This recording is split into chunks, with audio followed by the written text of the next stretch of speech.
ছাগলের বাচ্চা যখন জন্ম নেয়, মায়ের দুধ পান করতে করতে যখন সেই বাচ্চাটা বড় হয়, তখন সে কি হয়? আমার কথা বুঝতে পেরেছেন না পারেন নাই?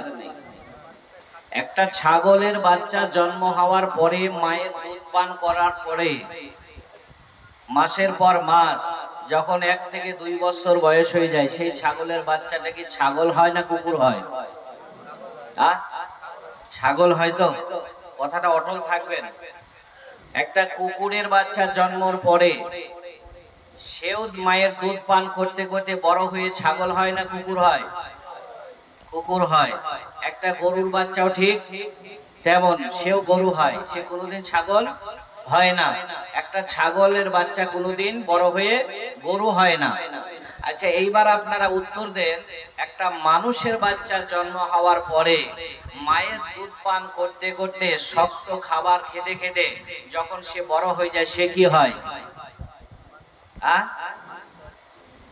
কি বলবেন না? মানুষ হয়। তাহলে মানুষ কথায় কথা বলে কেন তুই একটা অমানুষ? তাহলে বোঝা যাচ্ছে এখানে একটা শিয়াল, একটা কুকুর, একটা ছাগল, একটা গরু, তার বাচ্চা বড় হয়ে সে তাই থাকে, কিন্তু একটা মানুষ বড় হয়ে মানুষ থাকে না, তাকে মানুষ হতে হয়।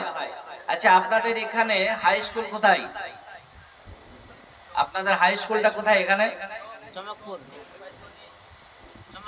একটা ছাগলের বাচ্চাকে ছোট থেকে যদি হাই স্কুলে ভর্তি করে দেওয়া হয়, তাহলে কি সে মানুষ হবে না?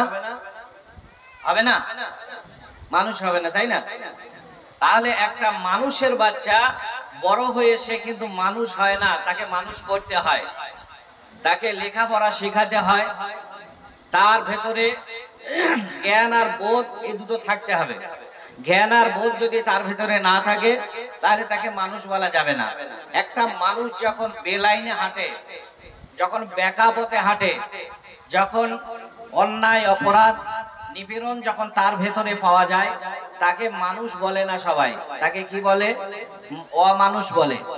আমি যে জায়গাটা ইমামতি করি বর্তমানে, ঈদের রাত্রে, অর্থাৎ যেদিন শাওয়াল মাসের চাঁদ উদিত হয়েছে, সেই দিন মাগরিব থেকে নিয়ে ঈদের মাঠে যাওয়ার পূর্বে পর্যন্ত মসজিদের পাশে এক ভদ্রলোকের নারকেল গাছ ছিল। 3 কান নারকেল ছিল, ডাব নারকেল মিলে। তা মাত্র 1 কান রয়েছে, আর 2 কান চলে গেছে। কে চুরি করেছে ভাই? ছাগলে না কুকুরে? কে বললো মানুষে চুরি করেছে? না না না, অমানুষে চুরি করেছে। কথাটা আমার বুঝতে পারেননি হয়তো। মানুষ চুরি করে না, একটা মানুষ অন্যায় করে না। আমি বলবো আপনাদেরকে, একটা একটা করে বোঝাবো ইনশাল্লাহ। একটা মানুষ চুরি করতে পারে না, একটা মানুষ মানুষকে মার্ডার করতে পারে না, একটা মানুষ নিজের মা বাবাকে কাঁদাতে পারে না, একটা মানুষ মসজিদ ছাড়া অন্য জায়গায় সেজদা দিতে পারে না, একটা মানুষ এই রকম দিনী মজলিস সেরে চায়ের দোকানে বসতে পারে না, একটা মানুষ এরকম দিনী মজলিস থাকা সত্ত্বেও চায়ের দোকানে, মিষ্টির দোকানে আর ওই রকম হালামালা খেলার দোকানে দাঁড়িয়ে থাকতে কি পারে না। যে দাঁড়িয়ে আছে, যে অন্য জায়গায় সেজদা দিচ্ছে, যে মা বাবাকে কাঁদাচ্ছে, সে মানুষ নামে নয়। 2 পা হলে কি হবে? সে হলো অমানুষ। আমি যে আয়াত তেলাওয়াত করেছি এর ভেতরে নাই, অন্য জায়গায় একটা আছে, দেখেন, ওলামারা বুঝতে পারবেন। ওয়ালাকাদ যারানা লিজাহান্নামা কাসীরাম মিনাল জিন্নি ওয়াল ইনস লাহুম কুলুবুন লা ইয়াফকাহুনা বিহা ولهم أعين لا يبصرون بها ولهم آذان لا يسمعون بها أولئك كالأنعام। দেখেন, আল্লাহ বলে দিয়েছেন, আমি বলিনি। আপনাদের প্রধান বক্তা উনিও বলেননি, আপনাদের যিনি সভা চালক তিনিও বলেননি, দর্শক কেউ বলেনি, স্বয়ং আল্লাহ বলছেন উলাইকা কালানাম।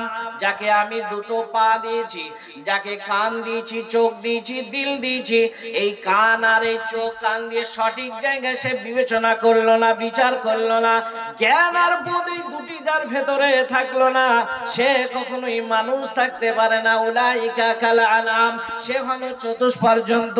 এই খবরটা শোনার পরে একটা কুকুর রাগ করে আল্লাহকে বলছেন, আল্লাহ আমার তুলনা কেন দেয়া হলো?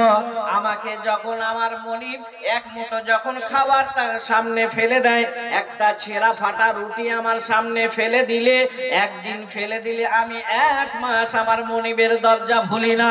কিন্তু একটা মানুষকে মায়ের পেট থেকে নিয়ে কবর যাওয়া পূর্বে পর্যন্ত আমি যে আল্লাহ মনিবটাকে খাবার বহন করেছি, তার জন্য খাবার আমি বরাদ্দ করেছি।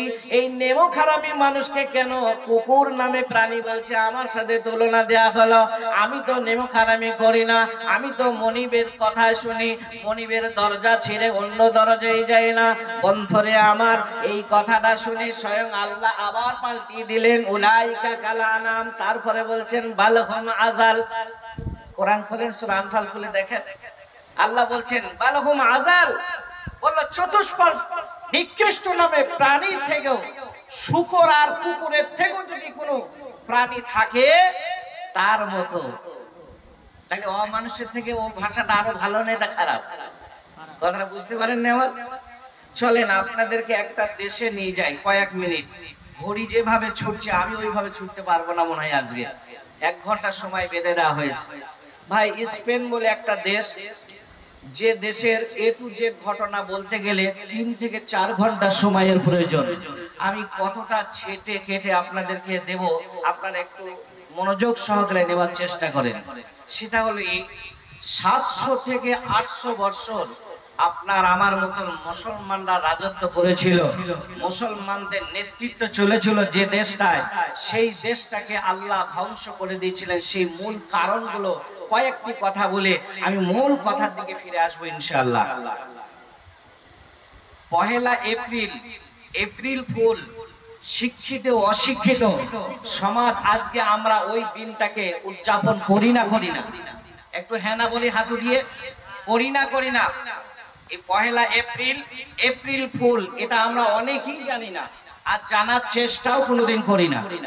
কিন্তু এপ্রিল ফুলটা কি, এটা সম্পর্কে বিস্তারিত না বলতে পারে আমি মৌলিক কথাগুলো আপনাদেরকে দিয়ে যাব। দেখেন, ওই দেশটা এত উন্নত ছিল, ওই দেশে অনেক লাইব্রেরি ছিল। অনেক লাইব্রেরির ভেতরে একটা খাজা আইনুল কুসুর বলে একটা লাইব্রেরি ছিল। ওই লাইব্রেরিটায় 16 লক্ষ কিতাব ছিল। একবার সুবহানাল্লাহ বলা যাবে না? 16 লক্ষ কিতাব, মানে পেপার পত্রিকা ধরে নয়।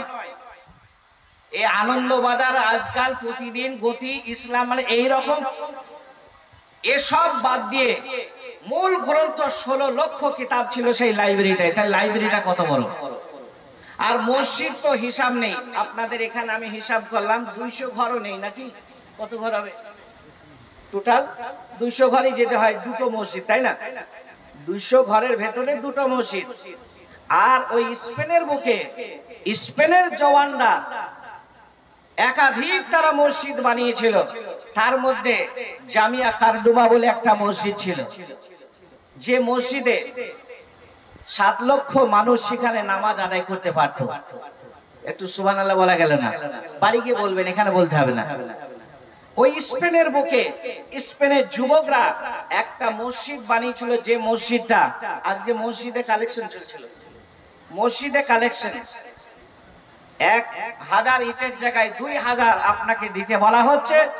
আপনি অনেক চিন্তা চেতনা করেও বলতে পারছেন না। দেখেন, স্পেনের যুবকদেরকে আল্লাহ কি অর্থ দিয়েছিল।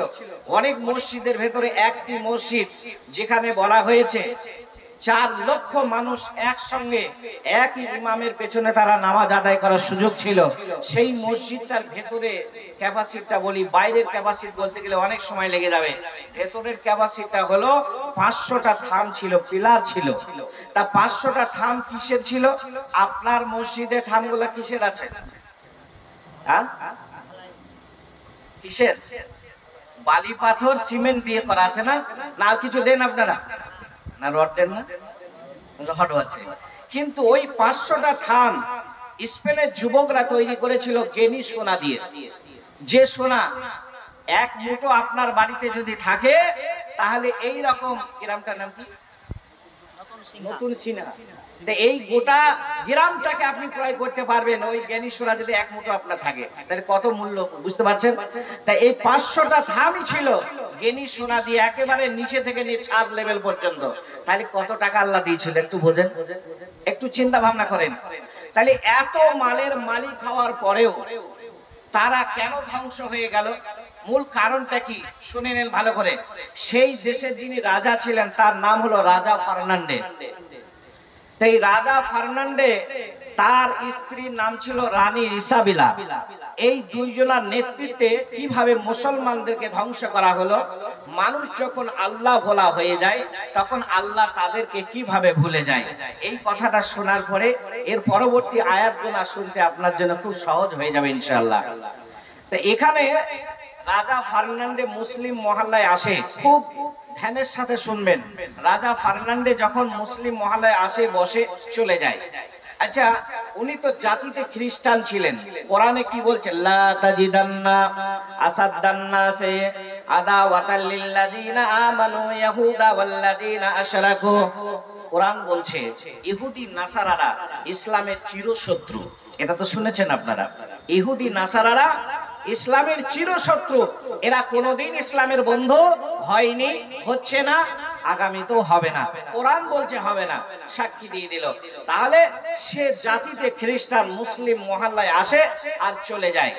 হঠাৎ করে একদিন মুসলিম যুবকরা তখন দেখে বলল, স্যার আপনি তো জাতিতে খ্রিস্টান, আপনি বাদশা রাজা মানুষ, আমরা সকলে জানি, কিন্তু আমরা জানতে চাই আমাদের মহল্লায় আপনি কেনই বা আসে না, চলে যান? তাহলে কি আপনার কোনো সন্দেহ আছে নাকি যে আপনাদের ওই খ্রিস্টান ধর্মের কোনো লম্বী মানুষ আমার জাতিতে ঢুকে আছে? না আমরা হয়তো আপনাদের কোনো ক্ষতি করেছি, কোনটা আমরা কিছুই বুঝতে পারি না, আপনি কেন আসেন আর কেন চলে যান?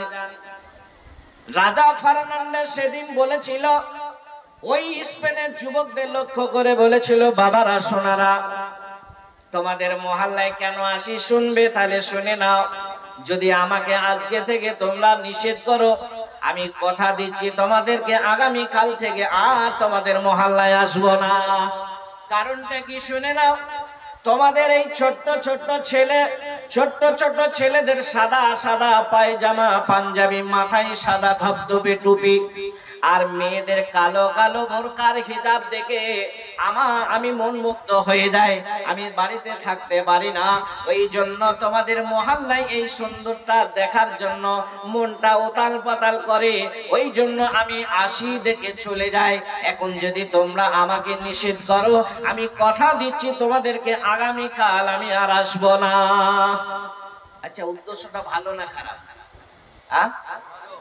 ভালো, তাই না? একটা প্রবাদে আছে কি জানেন?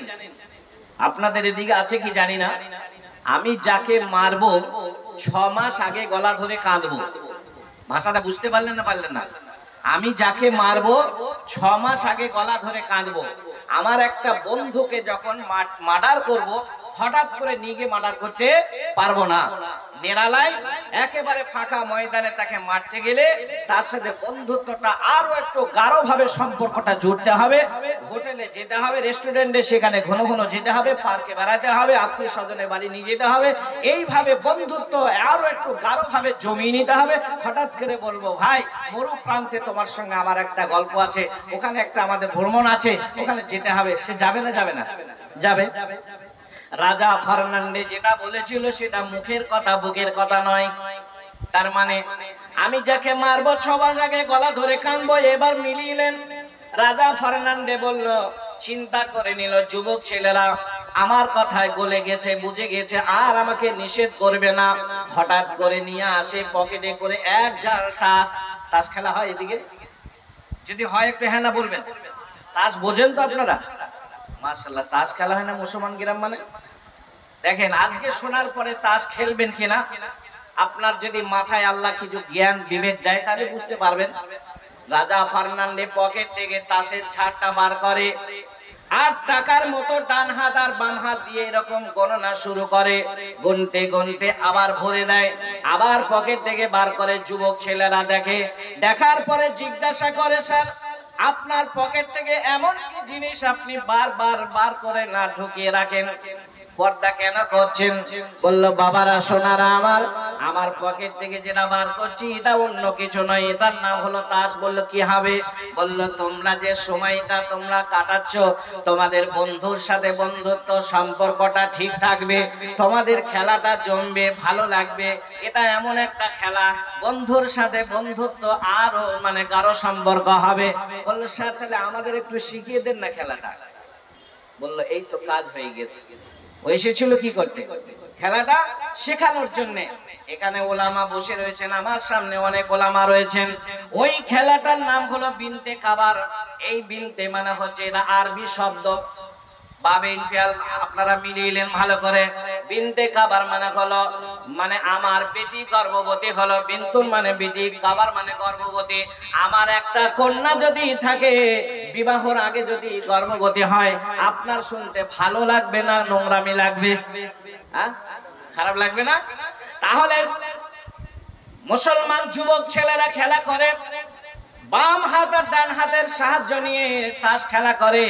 17 আছে, 17, 18, 20। বললো পাস। মাথা মোটা মুসলমান জানে না এটা পাস না ফেল, এরা মনে করে পাস। আর ওই খেলতে খেলতে বাম হাত থেকে ডান হাতে সাহায্য নিয়ে তাসটা তখন টেনে নিয়ে জমিনে জোরে ফেলে দিয়ে বলে, বিনতে কাবার মানে আমি জিতে গেলাম। মাথা মোটা মুসলমান জানে না বিনতে কাবারটা আরবি শব্দ, এখানে কালমাস লেনিনের সাহায্য নিয়ে এখানে ঢোকানো হয়েছে। এই বিনতে কাবার মানে মুসলমান যুবক খেলা করে, খেলায় মেতে যায়, আর বিনতে কাবার ব্যবহার করে। মানে এটা অর্থ দাঁড়ালো যে আমি পাস করে গেলাম, মানে আমার যত রকমের নোংরামি আর ভণ্ডামি আছে সব কিছু আমি পাস করে গেলাম। বিনতে কাবার এখন আমার পেটি পর্যন্ত গর্ভবতী হয়ে গেল। বলা যাবে না আস্তাগফিরুল্লাহ? এইভাবে খেলে। একের পর একদিন চলে যায়, হঠাৎ করে আবার একদিন নিয়ে আসে টাকা, ওই তাসের সঙ্গে টাকা নিয়ে আসে, টাকা গুনে আর পকেটে রেখে দেয়, আবার ছেড়ে দেয়। স্পেনের যুবকরা বলল, স্যার তাসের পরে যেটা ঢোকালেন ওটা কি? বলল, এটা টাকা, এটা জো খেলা। বলল, কি হবে ওটা? এই জো খেলাটা যদি তাসের সঙ্গে তোমরা যদি মিলে জুলে খেলো, তাহলে তোমরা যে তাস খেলবে 4 জন মিলে, 8 জন মিলে, 10 জন মিলে তাস খেলবে গোল করে বসে, এর মধ্যে তোমাদের হার জিত আছে না নাই? নাই, হার জিত আছে। তাহলে একটা দল জিতবে, একটা দল হারবে। ওই হার জিতের মাধ্যমে এখানে ওই জো খেলাটা খেলবে, আর ওই জিতার টাকা নিয়ে তোমরা ফিস্টি করবে, আনন্দ করতে পারবে। বললো, স্যার ওটা আমাদের দেন। বললো, যদি তোমরা বলো তাহলে দিব, কেন দেব না? কটা দেয়া হলো মনে রাখবেন? কটা দিলাম? হ্যাঁ, গুনেন নাই? 1 নম্বর তাস, 2 নম্বর জো দেয়া হলো। এইবার রাজা ফার্নান্ডের চিন্তা যে তাহলে 2টো নোংরামি যখন ওদের ভেতরে আমি ঢোকাতে পেরেছি, নাম্বার 3 সেটা হলো মদ। পকেট করে নিয়ে এসে যে বোতলে ধরে বার করে আর এরকম ঢক ঢক করে পান করে, আবার ব্যাগের মধ্যে ঢুকিয়ে দেয়, আবার সেখানে বার করে। বলল, স্যার ওটা কি? বলছে, ইট ইজ রেড ওয়াটার। তার মানে লাল পানি। এটা সহজ ভাবে বলছে না, বললো ইট ইজ রেড ওয়াটার, এটা হচ্ছে লাল পানি। বললো, স্যার ওটা কি হবে? বলল, যে যুবকরা তাস খেলা করবে, ওই তাসের সঙ্গে জুয়ো খেলা করবে, হারবে জিতবে, আর তার মাঝে তোমরা একবার করে 1 চুমুক করে তোমরা পান করবে, তাহলে তোমাদের ঘুম পাবে না, তোমাদের ঘুম আসবে না। অনেক যুবক আছে একবারে ফজর পর্যন্ত ঠেকি দেয় খেলা খেলতে খেলতে, তা বলছে তোমাদের ঘুম আসবে, চোখটা ঝিমিয়ে আসবে, আর এই লাল পানিটা যদি তোমরা পান করতে পারো তাহলে তোমাদের আর ঘুম পাবে না, তোমরা নির্দ্বিধায় তোমরা আনন্দ করবে, সারা রাত তোমরা উদযাপন করবে। বললো, স্যার তাহলে আমাদের ওটা দেন। বাধাটা কোথায়? বললো, না কোনো বাধা নেই, কোনো অর্থ লাগবে না, এর বিনিময়ে তোমরা যদি চাও নিয়ে নাও। দিয়ে দিল। সেটা কটা দেয়া হলো? 3টে দেয়া হলো। নাম্বার 4, স্পেনের মাটিতে যত পরমা সুন্দরী ছিল রাজা ফার্নান্ডে তার নেতৃত্বে রানী ইসাবেলা তাকে ইন্ধন যোগাতো তার স্ত্রী। এবার এক এক করে বলছে তাহলে ওদেরকে বাকি আছে সেটা হলো নারী। 3 নম্বরে চলে গেল, 4 নম্বরে বলল নারী। বলল তাহলে কি করব? পরমা সুন্দরীদেরকে একত্রিত করে বলল সুন্দরী তোমাদেরকে সকলকে 1 লক্ষ টাকা করে পুরস্কৃত করা হবে। তোমাদের কাজ খুব সহজ, খুব হালকা কাজ তোমাদের দেব। বলে কি কাজ বলেন আমাদের? বলল এই যে স্পেনের যত নওজোয়ান রয়েছে, যত মুসলমানদের এলাকায় যত মুসলমান যুবক রয়েছে, তারা সারা রাত তাস খেলা করবে, জো খেলা করবে, আর যখন ঘুম আসবে সে অবস্থায় ওদের আমি শিখিয়ে দিয়েছি মদ পান করবে। তাহলে মদ পান করার পরে তারা মাতলামি করবে। ওই তাসের মানে কোনটা উল্টা কোনটা সিধা কিছুই তারা বুঝতে পারবে না, গোছাতে পারবে না, তাসটা ঠিক মতন হাতে তুলতে পারবে না। তোমরা করবে কি? অর্ধ উলঙ্গ ব্রেসিয়ার পরে তোমরা তাস গুলা গুছিয়ে সাজিয়ে তোমরা ওই যুবকদের হাতে তোমরা একটা একটা করে সাজিয়ে দেবে।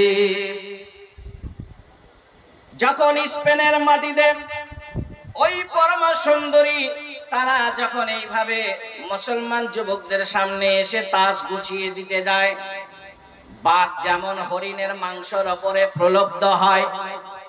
দেখেছেন চ্যালেঞ্জটা? কেউ দেখেন না? একটা চ্যালেঞ্জ আছে এরকম। কি চ্যালেঞ্জের নাম? ডিসকভারি না? বলবেন মৌলানা আপনার বাড়িতে কি টিভি আছে নাকি? না, এখন এই ছোট ছোট সব টিভি উঠেছে না, ওই চ্যানেলে অনেক ছেলেরা বাচ্চা বাচ্চা ছেলেরা বার করে আমাদের হাতে দেয়। দেখেন দেখেন বাঘটা কি করছে। বাঘ যেমন মাংসাশী প্রাণী, হরিণের মাংসের উপরে যেমন প্রলব্ধ হয়। দেখবেন যদি গরুর একটা দল থাকে, একটা মহিষের দল থাকে, একটা ছাগলের দল থাকে, তার মধ্যে যদি একটা হরিণের দল থাকে, বাঘ সিংহ যদি সেখানে পৌঁছে যায়, সর্বপ্রথমে দেখবেন ওই মানে হরিণের উপরে তার আকর্ষণ থাকে। কেন? হরিণের মাংস এমন একটা মিঠা, এমন একটা সুস্বাদু মাংস, এর বিকল্প নেই পৃথিবীতে। সুতরাং ওই হরিণের মাংসের উপরে যেমন বাঘ প্রলব্ধ হয়, তেমন ওই নওজওয়ানরা স্পেনের যুবক বন্ধুরা তখন করে কি? ওই স্পেনের মাটিতে যত পরমা সুন্দরী ওই অর্ধ উলঙ্গ ব্রেসিয়ার পরে তাস গুছিয়ে যখন হাতে তুলে দিতে যায়, তাদের উপরে ঝাঁপ দিয়ে পড়ে, বাঘের মতো ঝাঁপ দিয়ে পড়ে, তাদের মাথা থেকে পা পর্যন্ত টুকরো টুকরো করে তারা খেতে শুরু করে। কিছু ইশারায় বুঝে নেবেন। এইভাবে যখন 4টে জিনিস দেওয়া হলো, এইবার তারা করলো কি? আস্তে আস্তে লাইব্রেরি তালা বন্ধ হয়ে গেল। মানে লাইব্রেরি আর খোলা কোনো যুবক পাওয়া গেল না। মক্তবে চাবি পড়ে গেল, মসজিদে চাবি পড়ে গেল, মাদ্রাসায় চাবি পড়ে গেল। মাদ্রাসা আপনারা কটা তৈরি করেছেন? সারা ভারতের মাটিতে মাত্র 100 বিঘে এরিয়াওয়ালা মাত্র 2টি মাদ্রাসা পাবেন, একটা হানাফি ভাইদের আর একটা আহলে হাদিস ভাইদের। এই মাত্র 2টি মাদ্রাসা আছে 100 বিঘে এরিয়াওয়ালা, আর 3 নম্বর এখনো পর্যন্ত তৈরি হয়নি। আর এই 100 বিঘে এরিয়াওয়ালা কয়েকটা মাদ্রাসা স্পেনের যুবকরা তৈরি করেছিল, বলা যাবে না সুবহানাল্লাহ। সমস্ত মাদ্রাসায় তালা পড়ে গেল, মসজিদ বন্ধ, মাদ্রাসা বন্ধ, মক্তব বন্ধ, লাইব্রেরি বন্ধ। এইবার মসজিদের ইমাম আজান দেয়, মসজিদের মুসল্লিরা তখন আসে না। মুয়াজ্জিন আর ইমাম সাহেব দুইজন আজান দিয়ে নামাজ আদায় করে তারা চিন্তা ফিকির শুরু করে দিল, তাই তো স্পেনের যুবক ছেলেরা কি সব মারা গেল নাকি? কি ব্যাপারে তারা মসজিদে কেন আসে না? খবর নিয়ে দেখা হলো তারা তাসের আড্ডায় পড়ে রয়েছে, জুয়া আর নারী নিয়ে তারা মুক্ত রয়েছে। এই অবস্থা দেখার পরে মসজিদের ইমাম সাহেব তখন বলছেন, চলো তাহলে আমরা যে কজন এখন আছি মসজিদের ভেতরে, এই 4 দেওয়ালের ভেতরে আমরা আলোচনা করে এখন যুবকদের আমাদের ফিরিয়ে আনতে হবে, আমরা চলো বেরিয়ে যাই। যখন মসজিদের ইমাম আর মুয়াজ্জিন আর মুতাল্লি সহ 2-10 জনা মিলে জুলে যখন ওই যুবক ছেলেদের খেলার আসরে গিয়ে বলে, বাবারা আমার, সোনারা আমার, তোমরা যেখানে বসে রয়েছো, মুয়াজ্জিন যে যখন মসজিদে বলছে হাইয়া আলাস সালাহ হাইয়া আলাল ফালাহ, তোমরা নামাজে পড়তে এসো, তোমাদের পরিত্রাণ আছে, তোমাদের সমস্ত সমস্যাকে সমাধান করে দেবেন যিনি, তিনি আল্লাহু আকবার। সেই আল্লাহ তোমাদেরকে ডাক দিয়েছেন, তোমরা কেন যাও না, নামাজ তোমরা কেন ছেড়ে দিলে? তখন স্পেনের যুবক ছেলেরা বলছে, হুজুর আপনার ওই গুদাম পচা কথা আর আমাদের ভালো লাগে না। গুদাম পচা কথা মানে বুঝতে পারলেন কিছু? কোনটা গো? বুঝতে পারেননি তো? গুদাম পচা কথা। দেখবেন মসজিদের ইমাম সাহেব, খুতবি সাহেব খুতবা দিলে শুধু সালাত আর সালাত, নামাজ পড়ো। নামাজ ছাড়া কোনো বক্তব্য এদের মুখস্থ নাই। নামাজের ভেতরে কি আছে? বাইনাল আবদে ওয়া বাইনাল কুফরি তারকুস সালাত। একটা নামাজি একটা মানুষ আর একটা অমানুষ, একটা মুসলমান একটা খ্রিস্টান, একটা মুসলমান একটা মুচি, একটা মুসলমান একটা ইহুদি, তার ভেতরে ডিফারেন্ট পার্থক্যই হলো সালাত সালাত সালাত। নামাজ, যার ভেতরে নামাজ আছে সে মুসলমান, যার ভেতরে নামাজ নাই সে যদি মৌলবীর বেটা হয় তবু সে মুসলমান। নামাজ যদি তার ভেতরে না থাকে, বিশ্ব নবী বিশ্ব গুরু তিনি বলছেন মুখ মিশ্রিত মানে বাইনাল আবদ ওয়া বাইনাল কুফরি তারকুস সালাত। সুতরাং নামাজ যদি তোমার ভিতরে না থাকে তাহলে কি হবে? বন্ধুরে আমার, এইভাবে যখন ইমাম আর মুসল্লি আর মুক্তাদি তারা মিলে জুলে যখন যুবকদেরকে ফিরিয়ে আনতে পারলো না, হঠাৎ করে রাজা ফার্নান্ডেকে সামনে বসিয়ে রানী ইসাবেলা বলে দিল, বলল তাহলে যুবক ছেলেরা এখন যখন মসজিদ ভুলে গেছে, লাইব্রেরি ভুলে গেছে, মাদ্রাসা মক্তব যখন ভুলে গেছে, তাহলে চলো এইবার আমাদের কাজ শুরু করা যাক। কি করতে হবে? সাগরের পাশে একটা জাহাজ দাঁড় করিয়ে রেখে দিল। বলল শোন রে, এই জাহাজে মুসলমান যুবক যুবতীদেরকে ঘোষণা দিয়ে দাও, এই জাহাজে যারা আরোহণ করবে, জাহাজের ওপরে যারা উঠতে পারবে তাদেরকে মোল্লা দ্বীপে তাদের পাঠিয়ে দেওয়া হবে, তারা পরিত্রাণ পেয়ে যাবে। সেখানে লোভে লোভে আর এদিকে মানে মুসলমান যত নারী পুরুষকে পায় রাস্তাঘাটে সব কচু কাটা করে আর ওই সাগরে ফেলে দেয়। সেই দিনটা ছিল মানে 1 এপ্রিল। সেই মুসলমানদেরকে হত্যা করা হলো। আর জাহাজে যারা উঠলো, জাহাজটা কিন্তু অক্ষত ছিল না, জাহাজটা নিচেতে ছিদ্র করা ছিল, মানে এমন পরিমাণ ছিদ্র করা ছিল ওই জাহাজটা যখন ছেড়ে দেবে সাগরের মধ্যস্থলে যাওয়ার আগে ডুবে সবাই মারা যাবে। এইভাবে তারা উঠে গেল। তারপরে বলল শোনো বাকি যারা আছো, এই জামিয়া কারদুমা মসজিদে যারা প্রবেশ করবে তারা বেঁচে যাবে, আর মসজিদের বাইরে যারা থাকবে সকলকে এইভাবে কচু কাটা করে তাদেরকে হত্যা করা হবে। বলা যাবে নাকি আস্তাগফিরুল্লাহ? তাদেরকে কচু কাটা করা হবে।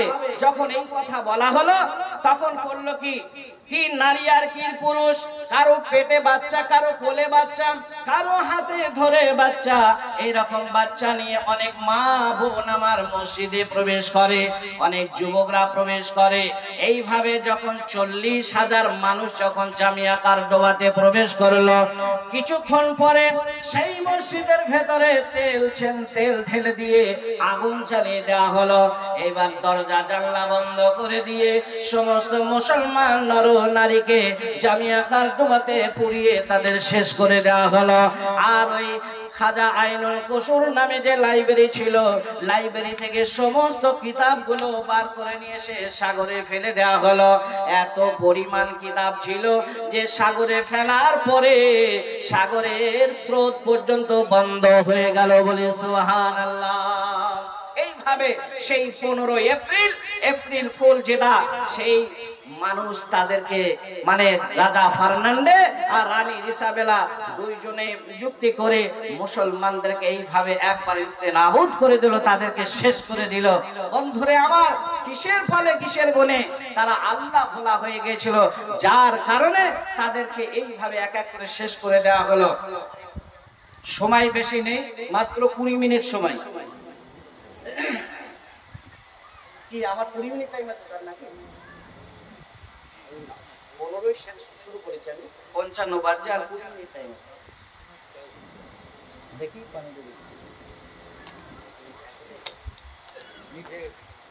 হ্যাঁ কালেকশন করতে হবে, সবাই কালেকশন করবে নাকি?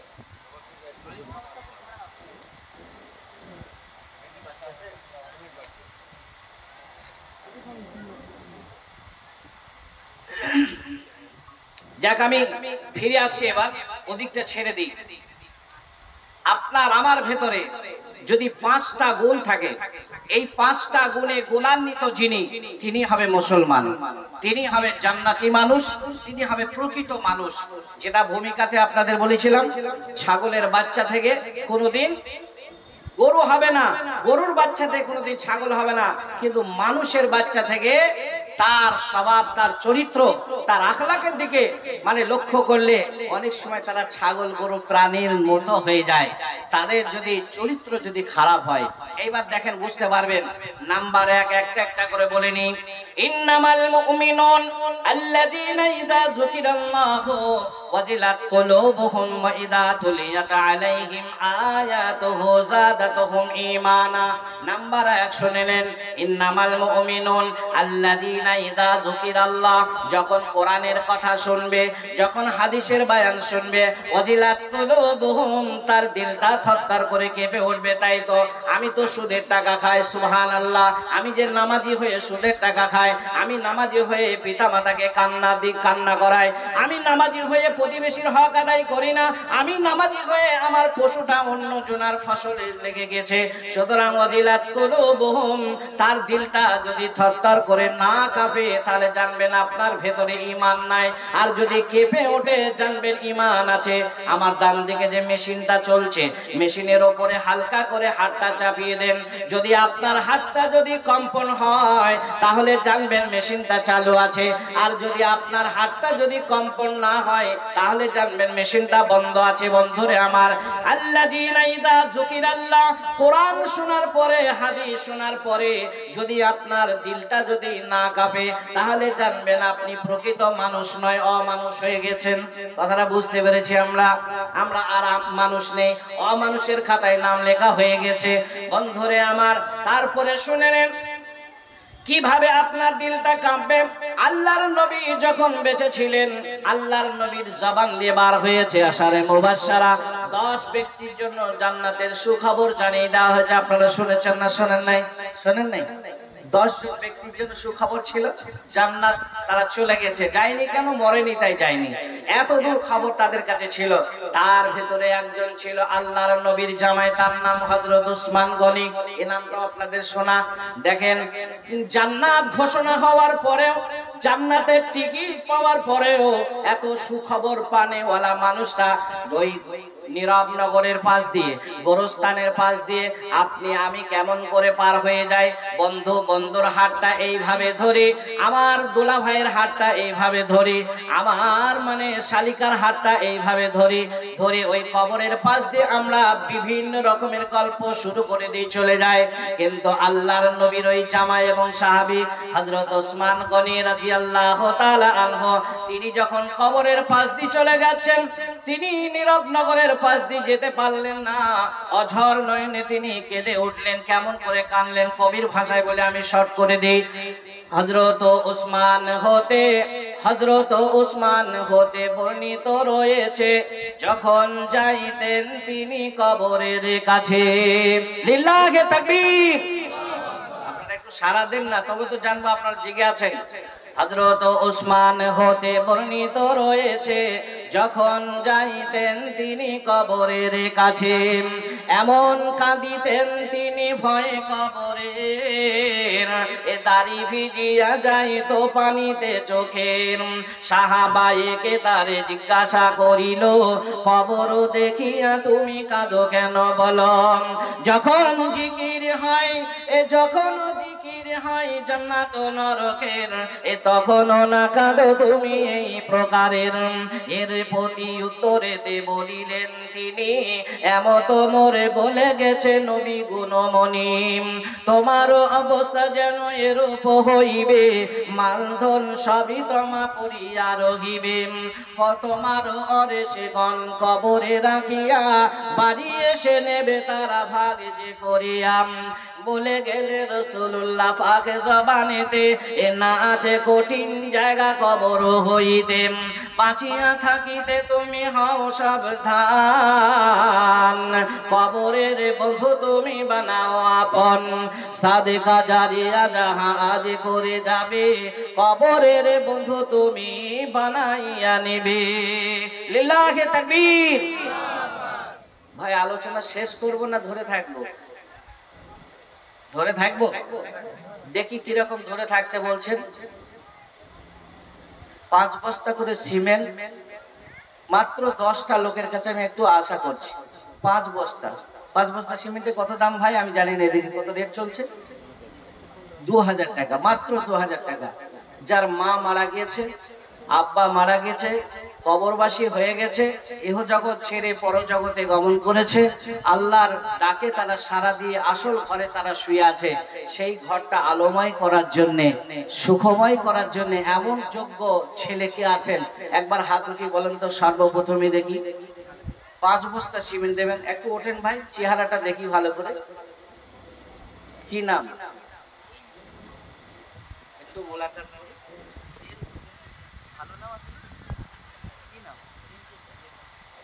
আলহামদুলিল্লাহ। এখানেই বাড়ি তো? জাযাকাল্লাহ, বারাকাল্লাহ। আলহামদুলিল্লাহ। মা বাবা বেঁচে আছে ভাই? মা মারা গেছে। মায়ের যোগ্য ছেলে গো। মায়ের ঋণ শোধ করা অসম্ভব।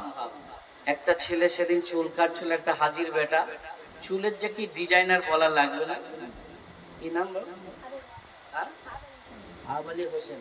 দেখেন গো, চেহারাটা দেখে ধরেন, টাকাটা ধরেন।